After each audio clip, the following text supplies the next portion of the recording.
మెదక్ జిల్లా అల్లాదుర్గం మండలంలో మధ్యాహ్నం కురిసిన గాలివాన బీభత్సం సృష్టించింది. ఉదయం నుండి మధ్యాహ్నం వరకు బాణుడి ప్రతాపంతో వేడి సెగలు రేపిన వాతావరణం కాస్త 3 గంటల ప్రాంతంలో ఒక్కసారిగా వాతావరణం మారిపోయి భారీ ఉరుములు మెరుపులతో కూడిన వర్షానికి తోడు బలమైన గాలులు వీచడంతో రహదారులపై చెట్లు విరిగిపడ్డాయి. ఐబితాండాలోని వేప చెట్టు కింద కట్టేసిన 2 పాడి గేదెలు పిడుగుపాటుకు గురై మృతి చెందాయి.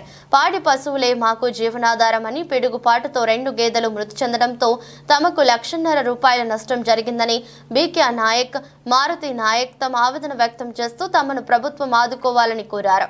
అల్లాదుర్గం నుండి వెంకట్రావుపేట వెళ్లే ప్రధాన రహదారిపై గాలివాన బీభత్సానికి పదులలో చెట్లు విరిగిపడటంతో ప్రయాణికులు ఇబ్బందులు పడ్డారు. వాహనదారులు స్థానికులతో కలిసి చెట్లను తొలగించారు.